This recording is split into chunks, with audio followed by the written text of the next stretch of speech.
Hi DFT, Ooh. exclamation point. Do you think we could expect a new Nvidia Shield with G-Sync and AV1 decoding to be used with GeForce Now?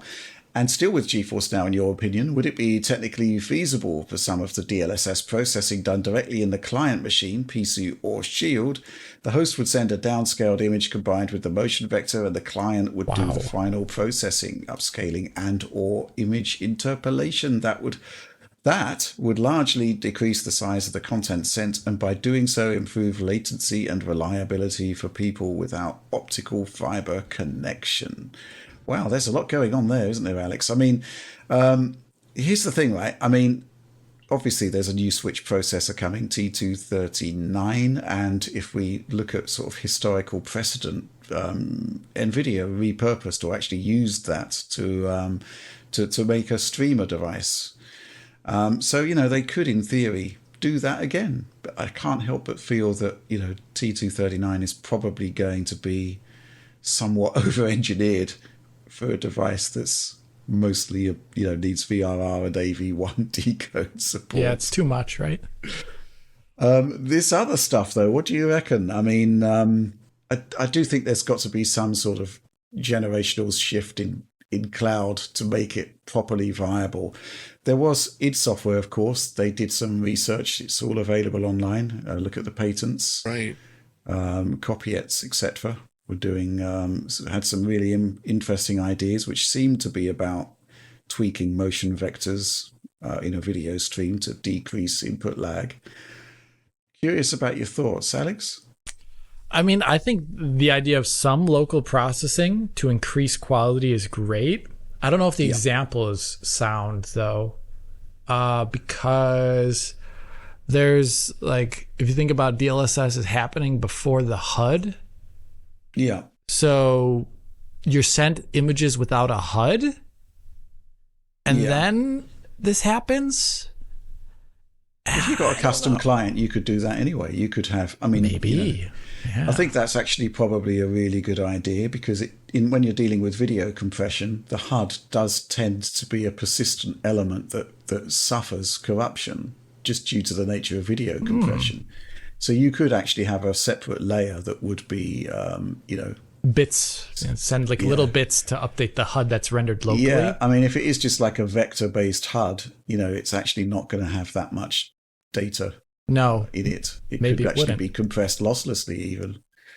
But yeah, that's an interesting idea. I mean, that's cool. That sounds cool. I don't know if someone's making this, but this sounds cool if it does exist.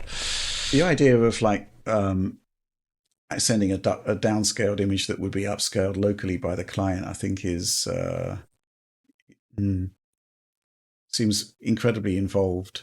I mean, it does. The thing is that the motion vectors, like what makes them good is like when DLSS looks its best is when the motion vectors are of high quality. And that means like a really uncompressed image. I don't know, like high res image too. Usually if like motion vectors are like lower res than the rest of the image, like the upscale is poor. So I don't know, actually.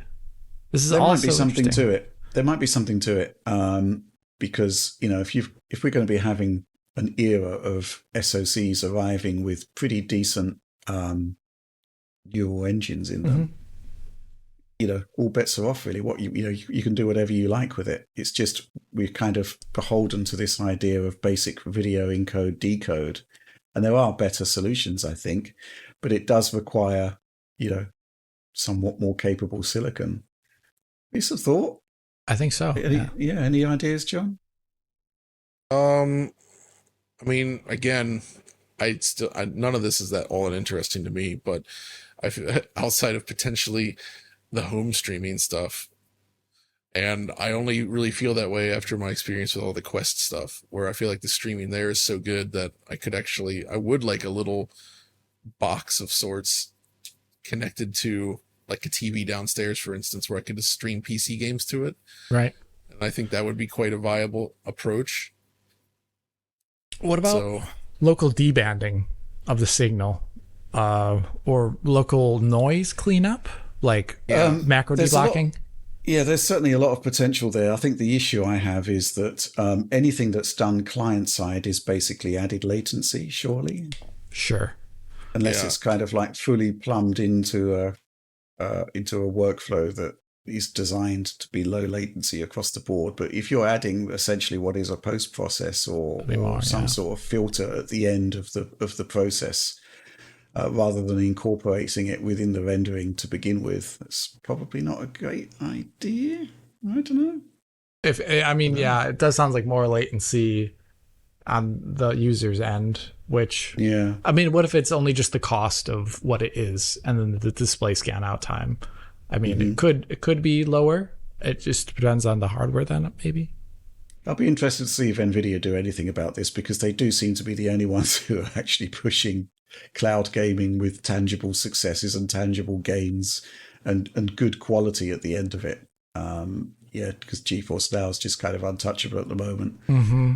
I mean, G-Sync on a video stream, that's pretty impressive stuff. But, there is ways and means to push things. And I do think the HUD thing probably has merit. But beyond that, I don't know. I mean, we're still at the point where GeForce Now is the best option if you want to be streaming anything, right? Like, there's nothing even remotely close to that still.